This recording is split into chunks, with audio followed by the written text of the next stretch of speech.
Hi friends, வணக்கம். இன்றைக்கி எங்கே வந்திருக்கேன் பார்த்தீங்கன்னா, நம்பியூர் லொக்கேட் ஆகிருக்க அன்பு மெஸ்ஸு தான் வந்திருக்குங்க. சரி, ஓகேங்க. அன்பு மெஸ்ஸில் பார்த்தீங்கன்னா இன்றைக்கி சிக்கன் கொத்து புரோட்டா, எனக்கு பார்த்தீங்கன்னா முட்டை தோசை வாங்கிட்டேங்க. சரி, அவங்களும் புதுசாக ட்ரை பண்ணுறேன்னு சொன்னாங்க. சரி, நீ ட்ரை பண்ணி சாப்பிடுங்கன்னு சொல்லிட்டு சிக்கன் கொத்து புரோட்டா வாங்கி கொடுத்துட்டுங்க. அப்புறம் பார்த்தீங்கன்னா எனக்கு பார்த்தீங்கன்னா நான் கேட்டது, சரி நம்மளும் அரைச்சமாகவே அரைக்கக்கூடாதுன்னு சொல்லிட்டு டிஃப்ரெண்ட்டாக இருக்கான்னு கேட்டோம். அது இல்லைன்ட்டாங்க. சரி, கடைசியில் ஒரு முட்டை தோசை வாங்கிட்டேங்க. நல்லா இருக்குன்னு சொல்ல முடியல, நல்லா இல்லைன்னு சொல்ல முடியலைங்க.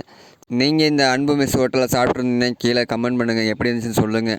வேறு நம்பியூரில் என்ன ஹோட்டல் டிஃப்ரெண்ட்டாக எதாவது இருக்குன்னு, உணவு எதாவது இருக்குன்னா கீழே கமெண்ட் பண்ணுங்கள். அதையும் போய் ட்ரை பண்ணி வீடியோ போடலாங்க. இந்த அன்பு மெஸ்ஸில் பார்த்தீங்கன்னா ப்ரைஸ் எல்லாம் ஓரளவுக்கு கம்மியாக தானே, எல்லாமே கம்மியாக இருக்குங்க. அப்புறம் கடைசியில் பார்த்தீங்கன்னா எனக்கு பிடிச்ச புரோட்டா வாங்கிட்டு சாப்பிட்டு டேஸ்ட் பண்ணி எல்லாமே சாப்பிட்டேங்க. அப்புறம் நம்ம வீட்டுக்கு பார்சல் வாங்கிட்டு போகணுங்க. சரி, அதுக்காக 2 புரோட்டா பார்சல் வாங்கிட்டுங்க. இந்த வீடியோ பிடிச்சிருந்தா நம்மளோட சேனலை சப்ஸ்கிரைப் பண்ணிக்கங்க, லைக் பண்ணுங்கள். நம்பியூரில் இருக்கிறவங்களுக்கு இந்த வீடியோ, நம்பியூரில் என்னென்ன ஃபேமஸ்ன்னு சொல்லி கீழே கமெண்ட் பண்ணுங்கள், அதையும் வீடியோ எடுத்து போடுவோம். இந்த கடை எங்கே லொக்கேஷன் ஆகிருக்குன்னு பார்த்தீங்கன்னா, நம்பியூர்லேருந்து புளியம்பட்டி போகிற வழியில் இபி ஆஃபீஸ்க்கு ஆப்போசிட்டில் இருக்குங்க இந்த கடை.